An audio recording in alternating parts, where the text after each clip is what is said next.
On peut toujours faire pour les glaciers français, mais surtout, même s'ils vont disparaître pour les glaciers du globe de manière générale, il n'y a pas que nos glaciers en France. Moi, je parle des glaciers français parce que je trouve que c'est une bonne manière de toucher les gens sur ce qui se passe sur leur territoire pour qu'ils aient conscience. Mais il n'y a pas que ça. Il y a un scientifique qui m'a dit une phrase que je trouve méga juste, qui dit l'histoire des glaciers ne concerne pas ce que nous avons perdu, mais combien il nous reste à sauver. Hello, moi c'est Léa et j'aime inlassablement questionner ce qui m'entoure et montrer que l'écologie, c'est d'abord une question d'émerveillement. À travers les incroyables parcours des personnes que j'invite à mon micro, j'ai à cœur de vous parler d'amour, de quête de sens, de résilience, de liberté et d'écologie. Bref, autant de sujets qui donnent du courage et qui montrent que le monde bouge et souvent dans la bonne direction. Tout de suite, je t'invite à plonger dans ces visions du monde un peu différentes de celles auxquelles on est habitué, mais qui peuvent nous faire tellement de bien. Nul éclat de couleur ne trouble l'harmonie de tous ces blocs polis et bleus comme l'acier que la nature a fait, dans sa force infinie, pêle-mêle jaillir des sources du glacier. De ce poème d'Albert Mera jaillit la beauté de ces géants de glace, si grands que l'on aurait longtemps pu penser immuables. Pourtant, ils sont aujourd'hui l'un des symboles les plus évidents des conséquences du changement climatique. La transformation accélérée des paysages glaciaires touche non seulement la biodiversité locale, mais aussi les ressources en eau, la sécurité des villages de vallée et de nombreuses activités humaines. Aurélie est une éco-aventurière du programme Sport Planète Maïf et elle a décidé de partir en expédition en triathlon pour voir et comprendre de manière plus tangible la fonte de ces glaces et ses conséquences sur les écosystèmes alentours, mais aussi de manière plus globale au niveau planétaire. Salut Aurélie, comment tu vas? Ça va super, et toi? Écoute, je vais très très bien, je suis trop contente de te recevoir à mon micro, ça fait quelque temps qu'on se suit un petit peu sur Instagram. Déjà, moi j'adore suivre ce que tu fais parce que j'ai l'impression que tu as une DA très engagée. Je sais que tu es une éco-aventurière de la team de Sport Planète Maïf. C'est la deuxième fois que je reçois quelqu'un de cette team-là puisque j'avais déjà interviewé Florian Fiquet qui est engagé pour les glaciers et surtout on avait fait un épisode sur sa traversée de la France par l'Exatrek, c'était passionnant. Alors, on va parler des glaciers aujourd'hui, parce que c'est un sujet qui m'intéresse beaucoup, sans être une fine connaisseuse de ce monde-là. Les glaciers, ils ont une importance capitale pour, voilà, dans le cycle de l'eau, pour les écosystèmes et ce genre de choses. Alors, on va rapidement revenir là-dessus, mais avant tout, je voudrais te demander, voilà, un petit peu comment tu vas et te présenter comme tu le souhaites. Et ben moi aussi, je suis trop contente d'être là et de pouvoir intervenir dans ton super podcast que je soutiens beaucoup avec plein de personnes trop trop chouettes. Moi, j'ai vécu une année un peu particulière. Effectivement, tu l'as dit, je fais partie des éco-aventurières Maïf 2025 avec Florian aussi. Et en fait, mon histoire et cet engagement, il est un peu né du fruit du hasard. Moi, de base, je viens pas du tout des montagnes parce que je viens de Nantes, à l'opposé. Mais j'ai eu la chance de passer tous mes vacances, hiver, été en montagne grâce à mes parents qui ont une maison en Haute-Savoie. Et j'ai vraiment eu un gros coup de cœur pour les montagnes et ces paysages et la liberté qu'elles offrent et puis la beauté en fait aussi. Et moi j'ai fait des études super méga généralistes à Paris en droit public, sciences politiques et un master à l'école 3A qui est une école du management responsable. Et en fait c'est un peu par hasard que je me suis retrouvée à m'engager sur tout ce qui touchait au sport et à l'écologie parce que j'ai fait 15 ans de hockey sur gazon et en fait, petit à petit, j'ai eu une conscience écologique personnelle qui est née. Et je me suis dit qu'elle était en dissonance complète avec ma pratique sportive qui était hyper éloignée des enjeux actuels. Et donc, j'ai candidaté de manière spontanée auprès de la Fédération française de hockey pour les aider à développer leur politique de développement durable parce que je suis convaincue que c'est par des gens passionnés qu'on peut essayer de faire bouger le système par l'intérieur. Et en fait, ça a été un gros déclic pour moi de bosser au sein de la fédération et d'essayer de l'accompagner sur ces sujets qui me tenaient à cœur personnellement. J'avais pas du tout envisagé faire carrière dans le sport ou même un métier lié à la transition écologique parce que du coup, j'ai pas vraiment fait des études spécifiques à ça. Mais au final, j'ai adoré. Donc, je me suis formée par la suite. J'ai fait un DU à l'Université Savoie-Mont-Blanc en sport, environnement, climat. Et j'ai continué en travaillant dans le milieu associatif et de la sensibilisation, justement sur ces questions liées au réchauffement climatique, particulièrement dans les territoires de montagne et dans le milieu sportif. OK, alors il y a plein de questions que j'ai envie de te poser. Déjà, on va y revenir, mais sur toutes les associations que tu connais, pour lesquelles tu as bossé. Et on en avait déjà un petit peu parlé au téléphone, avant l'enregistrement de cet épisode, mais tu as fait du hockey sur gazon à plutôt haut niveau. C'est quand même un sport particulier. Qu'est-ce qui t'a j'ai envie de dire, pourquoi ce sport? Qu'est-ce qui te plaît dans ce sport? Bah, au final, au début, j'ai même pas tant eu le choix parce que c'était le sport qu'il y avait à l'école quand j'étais petite en primaire. On pratiquait ce sport-là à Nantes, alors qu'en plus, c'est un sport à l'origine plutôt d'Inde, d'Angleterre, Pays-Bas, etc. Et en fait, à l'école, on en faisait et j'aimais bien, j'étais pas mauvaise, donc j'étais un peu repérée. Et il se trouvait qu'il y avait une section sport-études au collège où j'étais. Et donc, avec mon frère jumeau qui en pratiquait avec moi, et ben, on s'est tous les deux inscrits en section sport-études. Ça a été toute notre vie pendant des années, tout notre collège, notre lycée. Et après, moi, j'ai voulu évoluer à plus haut niveau. Et en fait, ce que je trouvais trop cool dans ce sport, c'était le fait qu'il était justement pas connu en France. Et du coup, c'est moi qui aime la compétition, le challenge, le dépassement de soi. Bah, du coup, c'était trop chouette en tant que nana de pouvoir. Ce sport-là avait l'avantage de pouvoir facilement évoluer à haut niveau si t'es pas trop mauvaise. Et puis j'ai retrouvé, enfin globalement, moi, ça a été une vraiment vraie famille, le hockey, comme c'est un petit sport, tout le monde se connaît, toutes mes amitiés, mes amis, etc. Ça a été les copines du hockey.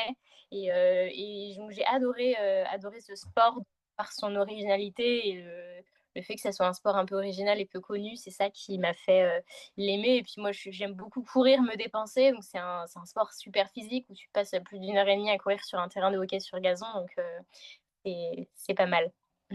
OK, c'est super intéressant et c'est vrai que tu me disais aussi qu'à travers, l'aventure, de Maïf et on va revenir sur cette aventure bien sûr, tu as pratiqué le triathlon. C'est aussi un sport qui de plus en plus prend, de l'ampleur et dans lequel on retrouve, bah, voilà, vraiment des machines, bah, il y a des machines en natation, des machines en course à pied, des machines en vélo. Donc c'est vrai que c'est peut-être plus cette possibilité de se démarquer tout en se dépensant et en étant dans la passion. Tu as parlé très vite fait des associations que pour lesquelles tu as bossé. Aujourd'hui, si je ne me trompe pas, tu fais partie de la communication de l'association Les Climato Sportifs.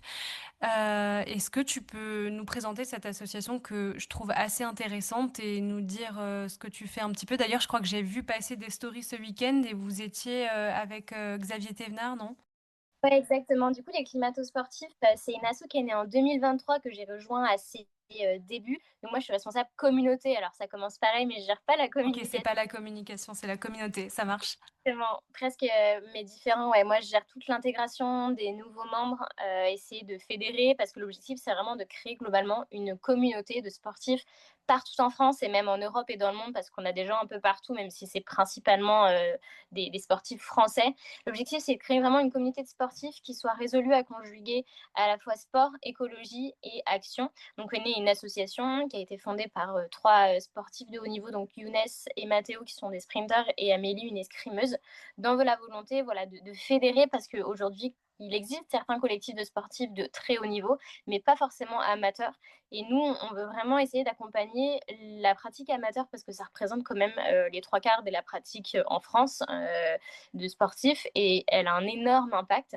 Et donc, on voulait voilà, créer ce collectif-là parce qu'on sait, on est convaincu que si le sport il est à la fois responsable du réchauffement climatique par ses émissions, il est aussi victime et que si on continue comme ça, le sport, on ne pourra plus le pratiquer dans les années à venir. Et donc, dans une logique de sauvegarder notre sport et de réduire nos émissions, on est convaincu qu'il faut fédérer autour de ces valeurs-là et que le sport peut être un levier pour justement changer nos pratiques. Et donc, les missions des climato-sportifs, c'est vraiment d'éveiller le monde du sport à ces enjeux-là, de faire émerger des nouvelles pratiques sportives et de faire de l'engagement pour le sport une aventure qui soit joyeuse et collective et que montrer que l'engagement, c'est pas forcément quelque chose rempli de sacrifices et négatif et qu'on peut être heureux à s'engager. Et donc aujourd'hui, on approche la centaine de membres en 2-3 ans d'existence. Et on a des sportifs de tout niveau, tout sport confondu, tout âge, qui pratiquent de manière hyper différente, mais qui veulent s'engager, se fédérer. On a un symbole qui est une manchette au banc du réchauffement climatique qu'on essaye de mettre sur nos courses pour sensibiliser à travers notre pratique sportive. Et on a tout un tas d'actions, on intervient sur on a des actions de communication, on accompagne des fédérations, etc. Et puis on intervient pas mal sur l'événementiel à travers des stands de sensibilisation sur des événements sportifs. Et puis effectivement, l'année dernière, on est intervenu au Bourget-du-Lac sur une journée Climaction à l'université Savoie-Mont-Blanc pour sensibiliser les étudiants notamment qui sont en parcours trail, sport de nature sur ces enjeux-là. Et donc on a eu la chance effectivement de co-organiser cette journée-là avec Xavier Thévenard qui était présent. Et typiquement on a fait donc des actions qu'on a l'habitude de faire, un run de sensibilisation. L'idée c'est de pratiquer tout en sensibilisant aux enjeux et un ciné-débat sur l'adaptation du sport au changement climatique. Donc ça, c'est un exemple d'action qu'on peut mettre en place. On a été aussi présent sur un festival Projection Transition de ciné-débat, on était au Salon des maires, on fait des actions en plaidoyer. Enfin, c'est hyper large et il y a un très gros travail à faire. Mais on est un beau bureau et conseil d'administration assez soudés qui essayons vraiment de promouvoir toutes ces actions-là. OK, c'est super intéressant et tu dis que, les climato-sportifs, c'est une association qui a une cible et des actions assez larges et ce que je trouve assez intéressant, tu disais que les 3 fondateurs sont 2 sprinteurs et une escrimeuse. Est-ce que la communauté que vous avez réussi à rassembler, ce sont plutôt des sportifs et des sportives, de sport outdoor? Ou est-ce qu'on arrive quand même à rassembler, des gens qui font plus, je sais pas, des sports de l'intérieur? Parce que je me dis qu'en fait, il y a peut-être une chance ou une conscience plus facile des changements climatiques quand on fait un sport lié à la nature. Est-ce que c'est quelque chose, une espèce de dichotomie que vous observez au sein de votre communauté ou pas du tout? Si, clairement. Je suis en train de faire les statistiques pour préparer notre AG justement, mais je les ai pas forcément en tête. Mais je peux dire très certainement qu'on a au moins 80% de sports de nature dans nos adhérents, des gens qui pratiquent principalement la course à pied et le trail. Beaucoup déjà parce que ça représente par rapport à la pratique sportive en France un certain nombre, mais on a effectivement très peu de gens de sports divers paradoxalement et de sport collectif déjà parce que c'est plus difficile, mais effectivement je pense qu'il y a une réelle sensibilité plus importante chez les personnes qui font des sports de nature sur vraiment l'impact du changement climatique. Enfin, aujourd'hui, on voit très bien à travers les canicules, enfin, les courses quand on les fait au mois de juin ou en plein été, qu'on fasse de la course à pied, du trail, du vélo, on voit que plus les années passent et plus on a de plus en plus chaud. Et donc, je pense que ça aide à la prise de conscience, effectivement. Et est-ce que tu disais, là, tu es en train de faire les statistiques, est-ce que ça peut déboucher sur des actions de la part des climato-sportifs qui soient à cible un petit peu différente ou essayer d'aller chercher plus ces personnes-là? Parce que je pense qu'il y a énormément de... bah, tu disais peut-être les sports co, ils sont un petit peu moins représentés. Il y a quand même de grandes figures aussi de ce côté-là et du monde de ce côté-là. Donc ça, j'imagine, ça peut être un enjeu aussi de les rassembler au sein de cette communauté. Clairement, on a vraiment de gros enjeux d'essayer d'avoir une représentativité de un peu tous les sports et les sports indoor, mais c'est vrai que c'est pas facile sur des sports co d'attirer. Enfin, on peut essayer d'accompagner les clubs, mais c'est vrai que enfin, quand on est tout seul, on a un pouvoir plus important qu'à plusieurs. Ou enfin, moi, je connais pas une seule équipe sportive entière où ils sont tous convaincus, engagés, envie de se bouger. C'est assez rare. Souvent, c'est des individualités, donc c'est pour ça qu'il y a plus de sports individuels, mais il y a clairement du monde à aller chercher sur ces pratiques-là, parce que paradoxalement, les sports de nature, c'est celles qui ont le plus d'impact aussi en termes de biodiversité et d'empreinte carbone. Quand on regarde l'empreinte des événements de trail, etc., c'est assez catastrophique. Du coup, il y a quelque chose à aller chercher, surtout c'est une pratique qui est surtout le trail en pleine explosion en ce moment. Ouais, merci de le souligner. C'est vrai que c'est assez paradoxal à la fois et surtout dans le trail ces dernières années, j'ai l'impression il y a vraiment ces messages qui sont véhiculés en termes de protection de la nature et du climat et pourtant on retrouve voilà des courses de trail qui sont de plus en plus massives, qui brassent de plus en plus de personnes, alors qu'on va justement voilà le cœur du sport se déroule en pleine nature dans des endroits qui doivent être protégés. Donc c'est super de porter ce message-là et qu'il y ait de plus en plus de personnes qui aient conscience de ça. À travers le sport, toi tu t'engages aussi. J'aimerais qu'on rentre un petit peu dans l'aventure Maïf qui est la tienne. Est-ce que tu peux nous expliquer un petit peu ce qu'est Sport Planète et d'où et comment est enfin, comment t'es venue cette idée de candidater, pour cette aventure-là? Ouais, carrément. Bah, Sport Planète, c'est un mouvement qui dépend de la Maïf qui a été créé en 2020 et qui vise à soutenir au travers d'un appel à projets des sportifs comme toi et moi qui veulent s'engager au travers de leur pratique sportive sur des enjeux liés au changement climatique, peu importe la thématique.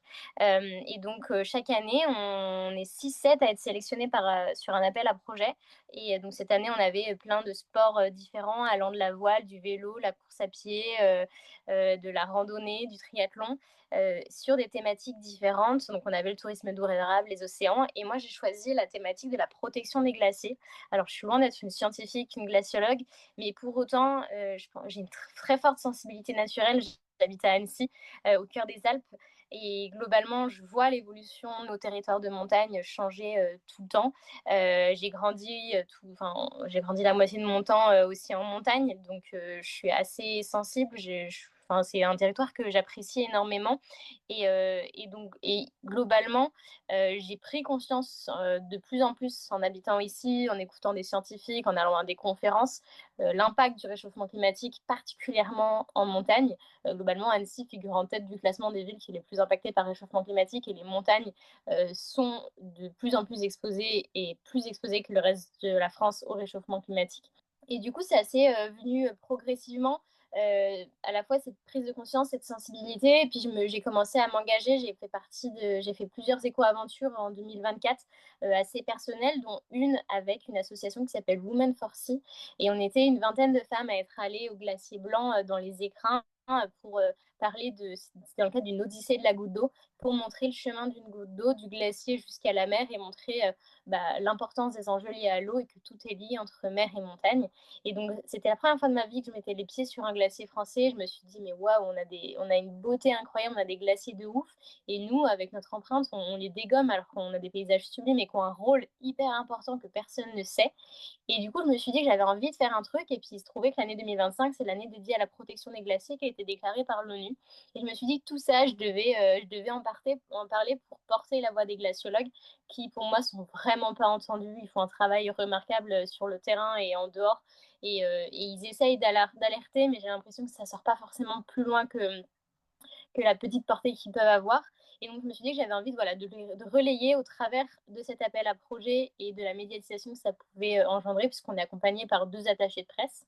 Et donc, voilà comment est né un peu ce projet. Et l'idée, c'était donc de me servir de mon sport, parce que moi, j'ai arrêté le hockey sur gazon il y a 4 ans pour me consacrer à un sport plus de nature. Et puis, il faut dire que c'est beaucoup de sacrifices et de la compétition se rejoignait plus forcément mes valeurs. Et donc, j'avais envie de faire du sport plus pour mon loisir, mon bien-être et autrement, avec moins d'impact sur l'environnement. Et le triathlon avait cet avantage-là d'avoir une pratique hyper diversifiée, plus en nature, et de pouvoir pratiquer toute seule en autonomie aussi, avec des copains, etc. Et donc, l'idée de l'aventure que j'ai faite avec la Maïf cette année, c'était de me servir donc, du triathlon pour parler du réchauffement climatique et de me servir des glaciers pour alerter. Et donc, l'idée, c'était d'aller sur les traces des plus grands glaciers français en triathlon. Donc, plus concrètement, c'était 3 aventures de 15 jours dans le massif du Mont Blanc, des Écrins et de la Vanoise, parce que ce sont les 3 massifs qui concentrent les plus grands glaciers français. Et donc, à chaque fois, je suis partie de la natation, donc la nage dans des lacs, donc lac Léman, lac d'Annecy et lac de Serre-Ponçon, dans les 3 massifs différents à peu près. Ensuite, une fois que la nage était faite, c'était à peu près 3-4 jours de bikepacking pour aller du lac jusqu'au sommet. Et après, entre une semaine et 10 jours de randonnée glaciaire sur les glaciers, accompagnés de guides et de scientifiques pour comprendre dans chaque massif comment nos glaciers étaient affectés par le réchauffement climatique. Et tout ça accompagné d'échanges, de partages, d'ateliers de sensibilisation, de conférences, tables rondes auprès d'événements sportifs, de locaux, d'écoles, donc assez diversifiés et de pas mal enfin, j'ai essayé de communiquer au maximum à travers des vidéos de vulgarisation sur les réseaux sociaux. Et l'objectif, c'était vraiment de mettre ma passion pour ce sport-là au service de la montagne et de montrer aussi un autre rapport à la montagne, comment on peut pratiquer pour des bonnes causes en ayant un impact minime. Et j'avais vraiment 3 objectifs, et c'est celui de faire aimer, parce que je suis convaincue que la prise de conscience conscience écologique, elle passe par l'émerveillement, celui de faire comprendre et connaître le rôle, l'importance des glaciers et l'impact de leur fonte globalement et puis l'intensité du réchauffement climatique et de faire agir parce que l'objectif c'était pas tant d'alerter, je pense qu'on a assez de mauvaises nouvelles comme ça dans le monde et il y avait vraiment cette volonté de pousser les gens à l'action et leur montrer au travers du prisme des glaciers et de leur fonte à quel point c'était urgent d'agir. Et donc voilà ce que j'ai voulu essayer de faire cette année. OK, c'est incroyable, j'ai plein de questions là qui me viennent en tête.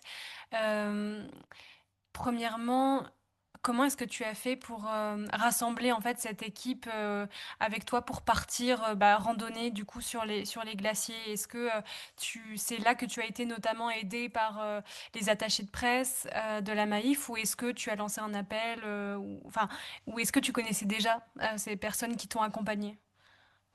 Bah, globalement, j'ai été enfin moi mon objectif, j'étais principalement seule. En fait, je les accompagnais en termes de logistique par mon copain notamment, et après j'ai fait un appel à surtout des groupes locaux, à des gens, des sportifs qui voulaient, venir avec moi sur le chemin. Mais globalement, le projet, je l'ai monté assez seule, je l'ai imaginé seule et une fois que j'avais tous mes itinéraires et cetera, j'ai fait un appel à la communauté du sport outdoor, des triathlètes et cetera pour m'accompagner soit sur la natation, soit sur, le vélo ou, sur les glaciers.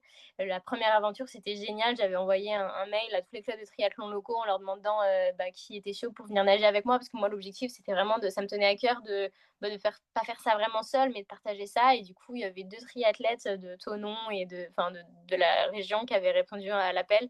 Et du coup, comme on était quatre, on a pu faire un relais de 20 km à quatre. Et j'ai trouvé ça trop bien de partager ça. Enfin, sur ma dernière aventure aussi, j'ai eu l'avantage, c'était celle qui était le plus proche parce qu'elle était proche d'Annecy. Et donc, pas mal de gens d'Annecy, la région, qui sont venus sur le vélo. On était une dizaine à avoir été partis sur le départ de vélo avec moi. Pareil sur la natation, il y avait pas mal de gens, dont ma prof de natation qui était là. Non, c'est cool, j'ai essayé. J'aurais aimé faire évidemment beaucoup plus, qu'il y ait plein de gens, mais enfin, c'est une logistique monstre de faire 3 projets comme ça avec 3 sports. Puis il y a les conditions climatiques, il y a aussi la sécurité des gens. Enfin, c'est pas toujours facile. Donc, j'ai eu des personnes différentes sur chaque aventure, ce qui a permis de pouvoir diversifier un peu. Chacune était vraiment unique. Ça a été facile de rassembler ces gens-là? Je veux dire, quand tu as, lancé tes appels, les gens étaient plutôt chauds, ou est-ce que ça a pris du temps un petit peu de convaincre, et de rassembler des gens autour de toi pour ce projet? Bah, les 2, disons que ça a effrayé toujours un petit peu. Moi, j'ai du mal à voir pas mal de nanas. J'ai eu plus de mecs qui étaient chauds, qui reflètent un peu je trouve moi ça m'a attristée. J'aurais aimé qu'il y ait plein de meufs qui viennent avec moi et tout, mais bah, ça effrayait un petit peu et puis les dates, elles étaient pas évidentes parce que je suis partie en mai sur la période des ponts, puis après en plein été. Donc les gens étaient pas forcément très dispo, ce qui a fait qu'il y a pas eu autant de gens que je voulais qui sont partis avec moi. Mais après, j'ai choisi aussi de toucher des gens qui étaient déjà un peu sensibles à la thématique, parce que j'ai vraiment eu pas une seule personne qui connaissait rien à ces sujets qui est venue. Il y avait tout le monde, je pense que c'est les personnes qui m'ont accompagnée avaient une sensibilité de base et voulaient justement, soutenir le projet ou en savoir plus et apprendre de cette thématique.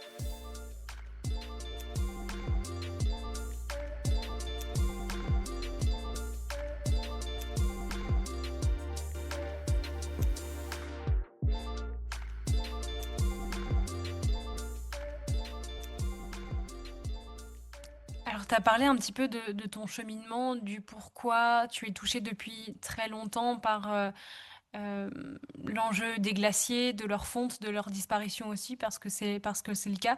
Est-ce que, au-delà des vacances que tu passais à la montagne, peut-être quand tu étais plus jeune, est-ce que tu viens d'une famille qui a une sensibilité particulière à tout ça? Ou pas du Non. tout? Pas du tout.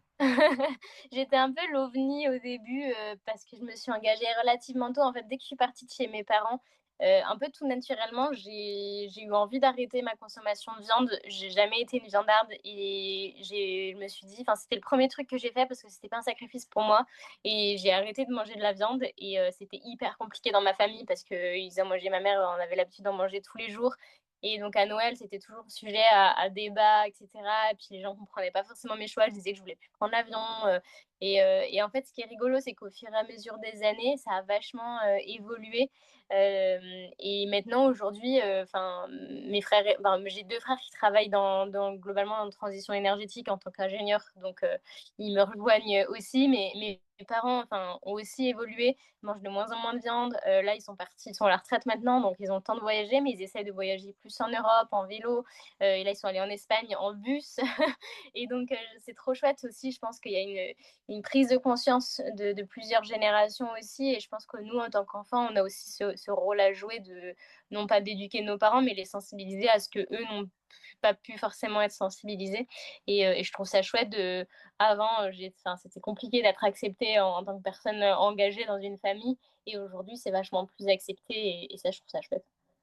Ouais, carrément, je te rejoins de fou là-dessus et c'est beau de voir l'évolution, les pas, qui se font vers, voilà, la conscience de ces enjeux-là, surtout quand, elle n'existait pas, au tout début et puis, j'imagine que te voir autant investi dans ce projet notamment qui t'a pris beaucoup de temps, beaucoup d'énergie pour rassembler les gens et pour faire, pour partir, avoir le courage aussi de partir, de faire ce que tu as fait. J'imagine qu'autour de toi, ça doit faire forcément réfléchir. Est-ce que, avec tes proches, tes amis, voilà, vous en parlez? Est-ce que, au-delà de tes parents, il y a des amis ou voilà, des personnes qui t'entourent depuis longtemps, qui ont pris conscience avec toi, de tout ça? C'est hyper compliqué, je trouve, à répondre parce que c'est vraiment un sujet où c'est super dur de mesurer l'impact qu'on peut avoir. Tu sais jamais vraiment si en une phrase, en une vidéo, est-ce que tu touches ou pas les gens. Est-ce que y a aussi un gap entre bah ok, elle m'a fait prendre conscience de ça, mais est-ce que vraiment les gens ils agissent derrière. Je trouve que c'est vraiment un truc qui reflète nos sociétés. C'est hyper facile de sensibiliser, mais de les faire passer à l'action, c'est tellement dur. Du coup, je pense que, j'essaye moi de sensibiliser un maximum mon entourage, les gens qui me suivent, et je pense que toutes les personnes qui me suivent, du coup, ont cette sensibilité là. Mais de là à essayer de savoir est-ce que pour autant ils vont s'engager, ils vont diminuer leur impact, c'est hyper dur et j'ai jamais vraiment réussi à le savoir. Ouais, c'est très compliqué et je pense qu'il y a un step aussi d'entre tu sais que tu as semé une graine parce que vous pouvez parler de sujets dont vous ne parliez pas avant. Il y a des questions qui se posent autour de ton entourage qui ne se posaient pas avant. Mais de là à ce que les personnes, fassent des choix, voire, voilà, des actions qu'ils n'auraient pas fait avant, c'est vrai que c'est un autre level et je te rejoins là-dessus. C'est vraiment très compliqué. Hem Après cette expédition ou pendant cette expédition, heu, à travers, entre les glaciers que tu as effectués, est-ce qu'il y a enfin, comment toi ça t'a enrichi? J'imagine que ça l'a il y a forcément eu des impacts sur, tout ce que tu connaissais déjà, mais peut-être que j'imagine tu as appris d'autres choses. Est-ce que tu as pris conscience de choses que tu ne connaissais pas avant? Est-ce que, tu es revenu un petit peu changé de cette aventure? Ouais, clairement. Moi, il y avait pas vraiment besoin de me convaincre parce que j'étais déjà convaincue de l'impact du réchauffement climatique et du fait qu'il fallait vraiment agir. Mais je pense que vraiment le fait d'aller sur les glaciers et de constater, c'est vraiment une claque et je crois que personne n'est préparé et n'a vraiment conscience de l'impact et de l'intensité en fait du réchauffement climatique. Et je trouve que les glaciers, c'est vraiment, mais pour ça, un outil fabuleux pour en prendre conscience. Moi, globalement, ce que j'ai appris aussi, c'est que même moi, en tant ni scientifique ni glaciologue, j'avais même pas conscience du nombre de glaciers qu'on a en France. Et même ouais, dans les Alpes particulièrement. Mais en fait, on en a une quantité monstre, on les connaît pas. En fait, je me rends compte, on connaît pas nos montagnes, on connaît pas nos territoires, on connaît pas les relations, le cycle de l'eau, nos lacs, nos écosystèmes de biodiversité. En fait, on connaît tellement pas tout ça. Il y a tellement de choses à apprendre de nos montagnes et de l'impact que ça peut avoir sur nos vies. Et donc, globalement, moi, j'ai été vraiment émerveillée par la beauté des paysages qu'on peut avoir et des glaciers qu'on a en France et leur quantité en vrai. Et ce qui m'a vraiment, vraiment le plus marqué, c'est l'intensité de la fonte, à quel point nos glaciers, surtout depuis l'ère industrielle et depuis les années 2000, à quel point ils fondent vite quand on regarde. Moi, du coup, je me suis beaucoup intéressée à regarder les bilans de masse des glaciers à lire des rapports scientifiques. Enfin, j'ai passé beaucoup de temps, étant, du coup hyper novice dans la discipline, vraiment à comprendre, tout comment ils fonctionnaient et je me rendais vraiment pas compte à quel point, voilà, ça allait vite. Globalement, moi, il y a un chiffre qui marque, c'est le fait que depuis que je suis née, donc j'ai 26 ans, donc en 25 ans, globalement, les glaciers des Alpes, ils ont perdu 40 de leur superficie. Et en fait, il y a beaucoup de gens qui me disent: «Oui, mais les glaciers, ils ont toujours fondu depuis l'ère industrielle». Oui, très bien, mais en fait, là, c'est pas juste ils fondent, c'est qu'ils fondent super méga rapidement et qu'en fait, on n'en a pas du tout conscience de à quel point c'est méga urgent et c'est vraiment grave ce qui se passe, principalement dans les Alpes et dans les Pyrénées. Dans les Pyrénées, il y a qu'à voir, hein, il reste quasiment plus de glaciers et d'ici à quelques années, il y en aura plus du tout. Et je pense que le jour où dernier glacier des Pyrénées mourra, peut-être qu'il y a des gens qui prendront conscience un peu de l'ampleur de la crise, entre guillemets. Et pour autant, on a eu la chance cette année d'avoir une année qui était dédiée à la protection des glaciers, donc les parcs nationaux, les associations, il y a eu plein de choses qui ont été mises en place. Et ça, moi, j'ai trouvé ça trop chouette. Enfin, j'ai pu participer à plein d'événements, à plein de conférences, à plein de chouettes choses qui ont été mises en place. Et je trouve que, enfin, moi aussi, ce que j'ai appris et ce qui m'a marqué, c'est ce qu'on parlait tout à l'heure, c'est vraiment ce décalage entre le fait que, surtout dans les Alpes, on peut pas dire qu'on n'est pas conscient et qu'on voit pas. Enfin, tout skieur et toute personne qui va en montagne peut très bien voir l'impact qu'il y a de moins en moins de neige l'hiver, qu'il fait plus en plus chaud l'été, que les glaciers ils reculent. Enfin, ça, si les gens dans les Alpes et dans les Pyrénées le voient pas, je sais pas, il faut qu'ils mettent des lunettes globalement. Et pourtant, les gens n'agissent pas, quoi. Enfin, je suis allée à la rencontre des habitants, à la rencontre des guides. Ils sont méga conscients, mais ils changent rien à leur pratique. Et ça, moi, ça m'a vachement marqué de me dire, mais c'est pas, enfin, c'est quand même assez ouf que les gens sont au courant, mais pour autant, la responsabilité, on la donne toujours à autrui, quoi. Et c'est un peu ce cercle de l'inaction de oui, mais c'est pas ma faute, c'est les entreprises, oui, mais c'est les politiques, oui, c'est machin. Moi, je peux rien faire en tant qu'individu. Et voilà, moi, ça m'a un peu marqué. J'ai essayé au travers de mon aventure, de vraiment montrer que, bah, si, en fait, on a tous un pouvoir d'agir, qu'il faut tous justement qu'on agisse et qu'il faut, ouais, que vraiment, c'est ça que j'ai globalement assez appris cette année. OK, super intéressant et par curiosité, tu disais, que tu as pu rencontrer ou voir des guides qui ne changeaient rien à leur pratique.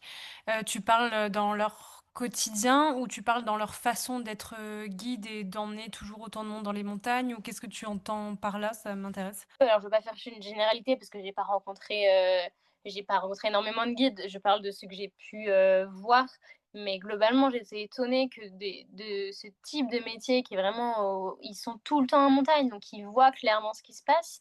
C'est vraiment des super bons témoins. Et pour autant, j'ai été étonnée du peu de guides qui effectivement changeaient leur manière d'approcher la montagne avec les clients, qui était pareil dans une logique de consommation, de rentabilité économique et même ouais, dans leur pratique enfin, ouais, j'étais assez étonnée de ça qui est encore, je trouve, dans certains milieux et même que ce soit les sportifs, les alpinistes, les guides, il y a plein de professions où pourtant ils voient ce qui se passe, mais ils changent pas forcément leur manière de faire et ils sensibilisent pas forcément non plus leurs clients à ces questions-là. Ouais et ce que je trouve intéressant alors moi je viens des Vosges du Nord donc c'est même pas les Vosges et c'est un endroit qui est plutôt très bien préservé. On a de la chance pour l'instant, mais c'est ni la haute montagne, ni un endroit très touristique. Donc je ne connais pas de guide personnellement, mais je me dis que dans les Alpes, et j'essaye de m'intéresser un petit peu à ce qui se passe, dans la région, j'ai pas l'impression, en tout cas de notre côté, français, qu'il y ait, un tourisme enfin que le monde du tourisme se soit véritablement ait vraiment pris une orientation tournée vers, plus alors il y a je pense que ça doit se développer un petit peu plus de conscience dans la manière de d'amener les touristes en montagne et cetera, mais j'ai pas l'impression que ce soit massifié et je trouve que c'est un petit peu dommage de manière générale, d'autant plus que comme tu le dis, les glaciers, la montagne sont un reflet des changements climatiques, c'est un petit peu un miroir. Parce que tu disais, oui, la fonte des glaciers, on nous dit que ça a toujours existé, mais jamais à cette vitesse-là, à cette rapidité-là. Et c'est un petit peu dommage pour ça. Et puis ce que je voulais mettre en avant aussi, c'est que j'ai l'impression que les glaciers sont un symbole du réchauffement climatique. C'est-à-dire que, on sait qu'ils fondent, mais dans l'imaginaire collectif, en tout cas en France ou en Europe, j'ai l'impression que c'est encore quelque chose qui est relégué aux extrêmes nord ou sud. Les glaciers, majoritairement, ils existent dans les pôles, mais en France, bah, la plupart des Français et des Françaises peut-être ne savent pas en fait qu'il y a des glaciers et que en fait, ils ont une importance capitale, notamment dans le cycle de l'eau. Hem, Est-ce que tu peux peut-être nous parler de tout ça, de leur importance pour les écosystèmes enfin, pourquoi aussi on les appelle les châteaux d'eau? C'est peut-être 2 questions distinctes, mais je te laisse répondre comme comme tu veux. Ouais, non, mais enfin, je te rejoins 100% sur ce que tu dis, c'est hyper vrai, mais moi, la première, avant de faire de m'intéresser aux glaciers des Alpes et d'Europe, quand on parle des glaciers, vraiment, on voit les ours polaires, on voit les glaciers d'Arctique, du Groenland, et on est très loin en fait, ce qu'il y a juste à côté de chez nous. Alors, c'est sûr que les glaciers des Alpes, c'est rien hein, à côté de ce qui se passe dans les pôles. C'est pas du tout les mêmes, on parle pas du tout des mêmes superficies, des mêmes enjeux, etc. Qui sont démultipliés en Arctique, en Antarctique. Mais il faut savoir qu'on en a quand même une grande partie et que c'est grâce à eux aujourd'hui, enfin tu disais à très juste titre, c'est vraiment des témoins du réchauffement climatique parce qu'ils réagissent, ils enregistrent et ils illustrent vraiment les effets du climat à la fois passé et présent d'une manière hyper visible, grâce notamment au suivi scientifique. Les glaciers ils permettent vraiment de ce qu'on dit de rendre visible l'invisible. Ils réagissent à l'évolution du climat. Plus il fait chaud, plus ils vont fondre, plus il y aura des hivers froids, plus ils vont gagner en masse. Enfin, c'est vraiment ça va vraiment de pair avec l'évolution du climat.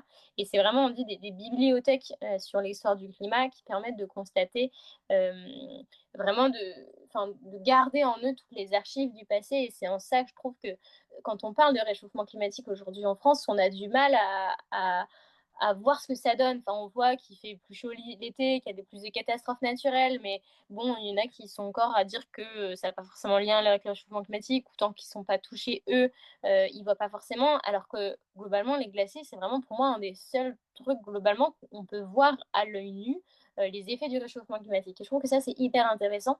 Et tu parlais effectivement bah, à quoi ils servent globalement. Et ben globalement, effectivement, les glaciers, c'est vraiment des châteaux d'eau en termes d'eau. C'est une réserve d'eau qui est hyper essentielle. L'eau des glaciers, ça permet d'alimenter nos rivières, nos nappes phréatiques pour boire. C'est une énorme réserve d'eau douce. On dit qu'ils contiennent environ 70% de l'eau douce mondiale. Ils permettent de nous fournir de l'énergie à travers les centrales hydroélectriques. Ils permettent l'activité touristique parce qu'aujourd'hui, il faut savoir qu'il y a encore 3 à 4, notamment dans les Alpes françaises, glaciers qui sont situés dans des domaines skiables et auxquels on peut skier dessus. Je pense notamment aux deux Alpes ou à Tignes, où c'est le cas. Ils permettent de stocker de l'eau, ils permettent de l'eau d'être une ressource pour l'agriculture, de maintenir nos débits d'eau à travers les barrages.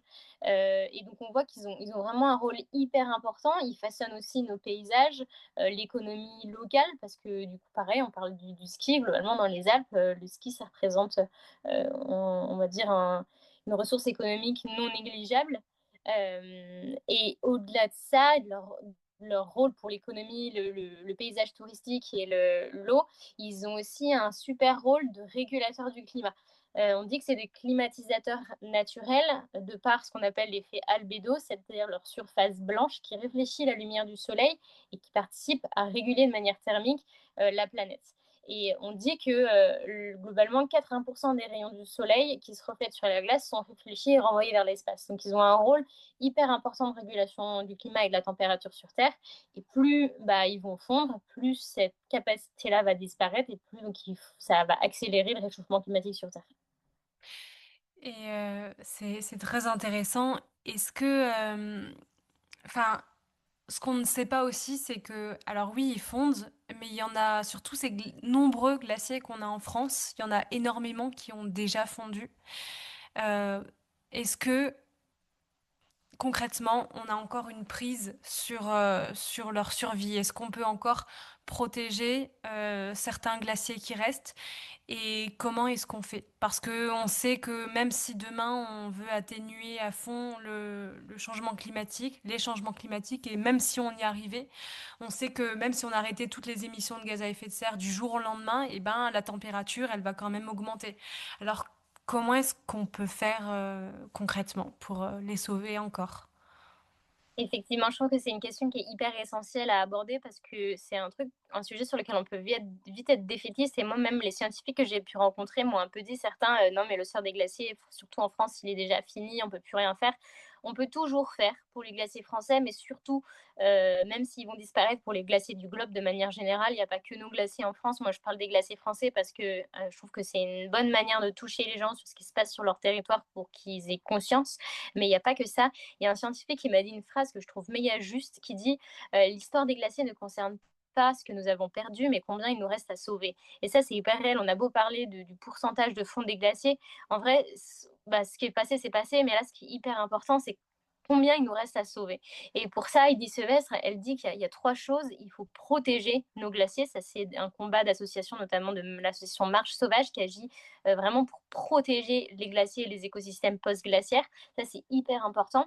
Il faut éduquer au maximum sur ces enjeux de transition, sur le réchauffement climatique, d'éducation à la montagne, aux pratiques, etc. Et il faut décarboner, baisser nos émissions de gaz à effet de serre au maximum parce que c'est vraiment ça qui a le plus gros impact. On aura beau dire arrêter d'exploiter les glaciers pour les stations de ski, etc. Même si on protège nos glaciers, ils continueront de fondre si on continue d'émettre autant d'émissions. Et donc, moi, j'avais essayé de faire un peu 10 petites pistes pour essayer de voir comment on peut agir parce que voilà, les gens, on leur dit qu'il faut se bouger, mais globalement, ils ne savent pas souvent comment faire.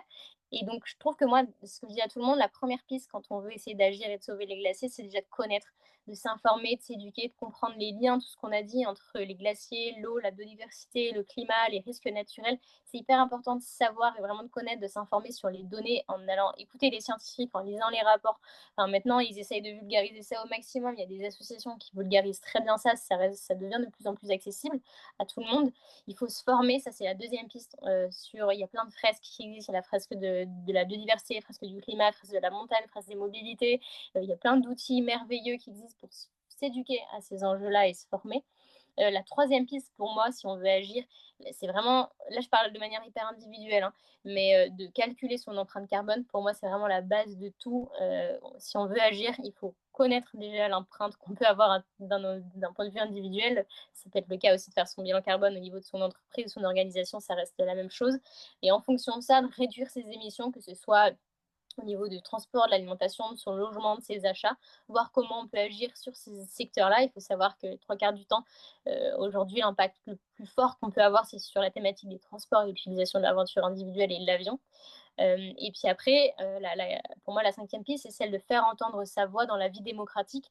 Les gens ne voient pas forcément le lien, mais en fait, ceux qui vont agir sur les politiques locales, sur la protection de nos glaciers, sur la mise en place de politiques de transformation, c'est vraiment nos politiques. Et donc pour ça, il faut voter, il faut soutenir des pétitions, des interpellations citoyennes, il faut s'engager dans la vie démocratique et citoyenne. Je trouve que moi, c'est quelque chose qui est poussé, appuyé sur ces élus locaux pour ces sujets-là. C'est quelque chose qui est vraiment essentiel, surtout à l'approche des municipales, c'est important d'en parler. Et puis en vrai, on peut tous aussi avoir, moi globalement, je ne suis pas une influenceuse du tout, je suis un peu personne, je ne suis pas méga suivie, mais j'essaye comme je peux de sensibiliser et partager autour de moi à travers voilà, ces podcasts, ces prises de parole, même si je ne suis pas connue. Bah, si j'ai pu toucher 600 personnes en France cette année, bah, j'aurais fait ma part. C'est pas autant que d'autres gens, mais c'est mieux que d'autres. Donc ça, c'est aussi hyper important. Je dirais aussi de soutenir la recherche et des projets engagés. On peut faire du don, des mécénats. Il y a plein de choses qui peuvent permettre de soutenir sans forcément nous agir, mais en soutenant des associations qui, elles, se battent au quotidien pour protéger nos glaciers. Et on peut aussi s'engager dans des associations, des projets, des campagnes dans son travail pour ces enjeux-là. Je trouve que l'engagement associatif et la force du collectif aujourd'hui, elle est vraiment primordiale. Et je finirais par dire qu'il faut aussi cultiver l'espérance, l'optimisme et l'inspiration, qu'aujourd'hui c'est hyper important sur des sujets aussi anxiogènes que l'environnement, bah, de se dire, cultiver vraiment cet espoir et essayer de voir les initiatives qui sont positives plutôt que tout le négatif qui va mal. Ça permet de s'engager, d'agir et de continuer à être optimiste sur ces sujets-là. Ouais et bah, merci pour toutes ces pistes, c'est absolument, essentiel et je te rejoins sur tous ces points-là. Je rebondis sur effectivement, sur l'une des actions que tu as mises en avant, le fait de déjà quand on a envie de changer les choses, la première des choses, c'est de se remettre en question et du coup de faire un constat un peu sur soi-même. Dans le milieu de l'écologie, ça se traduit effectivement par aller calculer son empreinte carbone. Ça, il y a plusieurs, sites qui le permettent, dont, celui de l'ADEME avec mon geste climat et j'en parle beaucoup, en fait, à travers, mon taf, mais c'est vrai que je sais même pas si je l'ai évoqué dans tous les épisodes que j'ai dû faire ici, donc c'est merci de souligner ça et puis, ouais, c'est vrai, l'engagement, le fait de faire collectif, de sortir de sa propre bulle, de toutes les idées individuelles et de nos gestes individuels qu'on peut avoir pour aller se rapprocher de collectifs qui existent déjà ou d'en monter si on a envie. Et même si des fois en faisant le lien avec le politique, on a l'impression qu'il n'y a aucune prise, que de toute façon il n'y a rien qui change, je suis quand même persuadée qu'on est en tant que société un petit peu tous des maillons d'une chaîne importante. Et comme tu le dis, qu'on ait une très très grande influence ou pas forcément, le fait de convaincre même quelques personnes autour de soi, ça fait déjà une différence. Donc absolument, faut pas hésiter. J'avais une dernière question sur les glaciers. Euh, Avant, tu disais que les glaciers, c'est un peu comme une bibliothèque, une mine d'informations. Et ça, c'est parce qu'il y a des scientifiques qui vont bah, notamment aller faire des prélèvements dans la glace, c'est ce qu'on appelle les carottes de glace. Moi, je trouve que c'est hyper intéressant. C'est un petit peu aussi nos mesures de l'évolution du climat au fil enfin, des millénaires. Est-ce que, je sais pas, dans ton expédition, t'as pu assister à ce genre de choses ou est-ce que tu peux, je sais pas, est-ce que t'en sais un petit peu plus sur les calottes? Est-ce que tu as envie de nous dire un truc là-dessus? Moi, je trouve que c'est assez fascinant. Ouais, franchement, les métiers de glaciologue sont un beau métier. Et l'IGE, enfin, moi, je suis allée visiter des laboratoires là, en cette année dédiée à la protection des glaciers. Il y a vraiment des labos qui essayent de faire des portes ouvertes. C'est hyper intéressant de comprendre les process, de comment ils font pour mesurer, pour voir l'impact de la fonte, etc. Moi, j'ai pas pu globalement, parce que c'était compliqué en termes de coordination, pour assurer ma sécurité, d'aller sur le terrain avec eux au moment où ils allaient faire les bilans de masse sur les glaciers. Mais j'ai pu, notamment au glacier blanc dans les écrins, faire une simulation de mesure en fait avec des jalons. Et puis j'ai une copine scientifique qui m'a aussi montré globalement comment ils faisaient. Puis après, il y a plein de vidéos sur YouTube qui expliquent hyper bien comment ça se passe et comment ils font ça. Globalement, quand on va sur un glacier, on voit il y a des espèces de piquets en bambou. Souvent, c'est des piquets de 8 à 10 mètres qui plantent dans le sol et ils viennent mesurer 2 fois par an. Bah là, justement, c'était les derniers relevés, c'était en septembre pour faire les bilans de masse de l'année 2025. Et donc, ils viennent voir bah, combien de piquets sont plus dans la neige. Et donc, ils font c'est de manière hyper simple. Hein, ils voient du coup à quel point le glacier il a fondu grâce à ces jalons-là et à combien ressortent par rapport à ce qui était dans la neige il y a un an. Et là, globalement, quand on regarde du coup ça souvent c'est les parcs nationaux mettent ça de manière assez publique les bilans et on peut de manière hyper claire avec des schémas synthétiques vraiment bien comprendre combien ils ont perdu chaque année. Là ça fait je pense 20-25 ans, il n'y a pas eu une seule année où les bilans sont positifs et globalement ça veut dire qu'il a plus fondu que les glaciers n'ont récupéré de neige l'hiver. Et donc ça, c'est surtout visible sur le front des glaciers. On voit que le front, donc le début du glacier, il recule de plus en plus et il perd énormément en épaisseur. Ça, c'est un impact assez considérable. Parfois, ça amène, on voit de plus en plus, à la création de lacs. Les gens ont un peu du mal à voir les conséquences de la fonte des glaciers. On a parlé de leur rôle, mais là, il suffit de voir les actualités qu'il y a eu cette année et l'année dernière. Il s'est passé en Suisse et en France des événements climatiques qui illustrent parfaitement les enjeux liés à la fonte des glaciers. On a vu des lacs apparaître dus à la fonte des glaciers. Comme ça, c'est pas très grave, mais en fait, le risque, c'est que les lacs s'écroulent après sur les territoires. On a eu le cas, alors à la Bérarde, c'était donc dans le massif des Écrins l'année dernière, où on a eu l'effondrement d'une poche de glace qui a submergé tout un village en contrebas. C'était la même chose, en Suisse l'année dernière, même si c'était pas dû enfin, c'était vraiment en fait, c'est dû à une chute de pierre qui est tombée, sur un pan de montagne carrément qui est monté, qui est tombé sur un glacier et qui a fait, rompre, tout le glacier sur le village en contrebas qui aujourd'hui n'existe plus, hein. Et là, il y a un risque, j'étais à Tignes il y a pas longtemps, pareil, il y a un risque de vidange de la glacière, sur la commune de Tignes dû à la fonte du glacier. Enfin, vraiment, il y a de plus en plus de cas alarmants dus à la fonte des glaciers, de lacs et de ruptures d'eau qui peuvent s'écrouler sur les maisons en contrebas. Mais globalement, il y a pas que ça. Il y a un risque sur notre approvisionnement en eau, en électricité.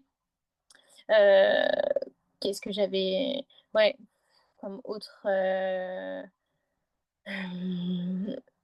Bah, c'est Ouais, déjà, c'est déjà énorme et en fait, c'est vrai que, les gens peuvent avoir tendance à penser que, voilà, c'est juste, bah, de la glace en moins, mais en vérité, voilà, c'est cette, glace, elle est aussi essentielle pour tout ce dont tu parlais avant, le réfléchissement, la régulation du climat et cetera et c'est vrai que leur fonte peuvent avoir des conséquences, générer des risques, pour, l'écosystème humain, mais l'écosystème, naturel entier. Est-ce que d'ailleurs tu sais combien il reste de glaciers en France? Est-ce que c'est un ordre de grandeur que tu as ou pas forcément? Je sais que, Florian Fiquet, il en parle beaucoup et moi j'ai retenu quelque chose dont il parlait. Il disait que dans moins de 10 ans, l'ensemble des glaciers pyrénéens auront disparu, dont le massif, dont le glacier dessous qui est le glacier le plus grand, le plus massif en fait de la chaîne, de montagnes, donc dans moins de 10 ans, plus de glaciers dans les Pyrénées. Il n'en restera que dans les Alpes ou même dans moins de 10 ans dans les Alpes, on pourra ne plus en compter du tout. bah, il a complètement raison, lui, Florian, d'alerter sur les Pyrénées, parce qu'effectivement, dans les Pyrénées, il reste glacier dessous, il reste moins de 2 km² de surface glaciaire, ce qui est absolument rien et qui va effectivement disparaître très très vite, du fait que effectivement les Pyrénées sont beaucoup plus au sud et des glaciers qui sont plus bas en altitude, donc plus exposés aux fortes chaleurs. Aujourd'hui, la même dynamique prend le cas dans les Alpes, hein. On voit bien que les glaciers des écrins qui sont plus au sud et plus bas en altitude fondent beaucoup plus vite que les glaciers du massif du Mont Blanc. Globalement, c'est un peu ce qui se passe de manière générale dans les Alpes. Donc, c'est ces glaciers-là qui vont disparaître en premier. En France, pareil, il y a le glacier, on en parle très peu, mais il y a le glacier de Sarenne qui a disparu il y a 3 ans maintenant. Maintenant, ça fait 3 ans qu'on fête, entre guillemets, la commémoration de la mort de ce glacier-là en mémoire. Mais ça va arriver de plus en plus, hein, des glaciers dont on va dire qu'ils sont morts, malheureusement. Euh, Ce qu'il faut savoir, c'est qu'aujourd'hui, en France, donc Alpes et Pyrénées confondues, on compte entre 400 et 500 glaciers à peu près. On en a 62% qui sont sous protection forte, c'est-à-dire qu'ils sont dans un territoire qui est protégé de par un parc national, une réserve naturelle ou une réserve biologique. Et ça, c'est un enjeu qui est hyper important. Là, le champ de bataille de plusieurs associations, c'est de faire en sorte que 100% des glaciers soient protégés, parce que ce n'est pas le cas. Et globalement, dans les Alpes, je parle pas juste au niveau français, mais au niveau européen, il faut se voir à ce que d'ici 2060, ils auront presque disparu, et une disparition certaine d'ici 2100 dans les Alpes à l'échelle européenne, Alpes européennes globalement. Donc il y a entre guillemets euh, un peu de temps, mais entre guillemets, c'est aussi demain. Et que si on n'agit pas, il suffit d'aller voir. C'est un site qui est hyper intéressant pour ça, c'est le site de Glacioclim qui étudie les principaux glaciers français. Et il y a un truc qui s'appelle Goodbye Glacier, et on voit des simulations, des modélisations de climat, et on voit leur disparition d'aujourd'hui jusqu'à 2100. Mais ça, c'est dans un scénario où les températures augmentent de 2 degrés. Mais si on continue à ce que ça chauffe de plus en plus, c'est dans une perspective d'un monde à plus 4 degrés, la fonte des glaciers arrivera bien avant. Ouais et c'est alarmant. Ça fait mal au cœur quand on est un tant soit un peu, attaché à la nature, mais tu nous parlais de l'action et c'est ce que tu fais en tout cas. C'est ce que tu partages, c'est ce que tu véhicules. Merci pour tous ces voilà, ce partage sur les glaciers, les connaissances, et le fait de nous avoir parlé de ton aventure. Quels sont tes projets pour l'année à venir? Est-ce que tu as prévu de repartir? Est-ce que ça va être plus chill l'année prochaine? Ou est-ce que tu as des actions avec toutes les associations pour lesquelles tu es engagée? Quelles sont un petit peu tes échéances? Ouais, bah, c'est une très bonne question. Je suis en grosse réflexion. Moi, j'aimerais beaucoup, mon contrat avec la Maïf et mon aventure s'arrête en fin d'année. Et donc j'ai réfléchi à comment professionnellement je peux essayer d'en donner une suite parce que du coup, là, cette année, j'ai complètement mis mon travail, de côté vu que je ne vivais pas du tout cette éco-aventure. La Maïf m'a permis de la financer entièrement, mais pas d'en vivre. Et pour l'instant, c'est aujourd'hui, surtout dans un contexte économique compliqué, c'est difficile de vivre, de ces métiers-là. En tout cas, moi, je n'y arrive pas encore. Et donc j'aimerais voilà, essayer de trouver un travail qui soit sans m'engager scientifiquement, mais en tout cas essayer de m'engager au sein d'associations, de structures pour donner une suite à ça. Moi, ce qui me passionne, c'est vraiment la transition écologique du sport et de la montagne. Donc essayer de poursuivre ça. Euh, pas de grosse éco-aventure de prévu parce que c'est quand même assez fatigant et j'ai quand même donné mon année là-dessus, mais je continuerai à promouvoir l'aventure autrement et à faire des éco-aventures de mon côté ou entre copains ou emmener des gens en nature de plus en plus et faire vraiment des ponts entre sciences et citoyens et sportifs parce que je pense qu'il y a vraiment quelque chose à faire aujourd'hui quand on voit à quel point la pratique de la montagne elle explose, on voit en surtourisme, etc.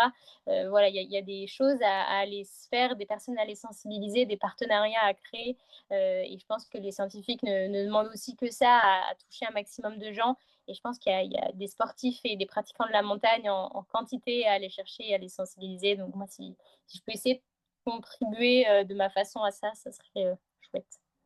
Bah, en tout cas, moi, j'invite vraiment les auditeurs et les auditrices qui vont nous écouter à te suivre sur, Instagram, donc tiré du bas Aurélie Martin tiré du bas parce que ce que tu véhicules, moi, je trouve ça vraiment formidable et même si, je suis dans une, bulle sur les réseaux sociaux où je suis entourée de personnes forcément qui me ressemblent et qui sont engagées, j'ai l'impression que les glaciers, c'est pas encore un voilà, c'est en fait, de toute façon, l'écologie, de manière générale, c'est pas un thème qui est autant abordé qu'il le faudrait, et les glaciers encore moins. Donc, j'invite vraiment les gens à qui ça intéresse, tout ce qu'on est en train de raconter, à te suivre, à aller se documenter, à lire de plus en plus, dont des rapports scientifiques, parce que souvent, ça reste voilà, quand même accessible. Et puis, tu parlais d'Heidi Sevestre, qui est une glaciologue, qui, elle, a réussi à s'extraire de sa bulle juste scientifique pour aller sur les réseaux sociaux et je trouve faire des conférences, écrire, faire des vidéos qui sont totalement abordables alors qu'on parle de science. Donc voilà, foncez pour tout ça. Aurélie, est-ce que avant de terminer cet épisode, tu aurais une dernière chose que tu aurais envie de partager, soit, je sais pas, voilà, n'importe quoi, ou une recommandation culturelle, une recommandation plus globale? Je voudrais vraiment conclure en te remerciant de faire des podcasts engagés. On parle beaucoup de moi, mais je trouve que c'est important de parler de ceux qui font les podcasts aussi et des personnes derrière qui sont pas juste des gens derrière un micro, mais toi aussi, tu es hyper engagé, tu fais plein de trucs et c'est un plaisir d'échanger avec toi et de te suivre sur les réseaux sociaux. Et donc, merci à toi pour ce podcast. Les gens que tu interviews, c'est vraiment trop chouette et ça fait plaisir qu'il y ait des gens qui s'intéressent à ces thématiques-là aussi et qui en parlent de plus en plus. Donc mais voilà, j'invite un maximum de gens à écouter tous les autres épisodes et à soutenir les gens qui permettent de donner la parole à ceux qui s'engagent. Bah, en tout cas, merci à toi Aurélie, ça a été un vrai plaisir de discuter avec toi. Et bah, déjà, j'espère qu'on pourra se rencontrer un jour autrement qu'au détour de cette caméra qui nous distancie toutes les deux. Mais pourquoi pas, je sais pas, en sport ou à Annecy. J'ai une superbe amie qui habite à Annecy, donc ce serait peut-être l'occasion. Mais en tout cas, merci pour tout Aurélie et je te dis à bientôt.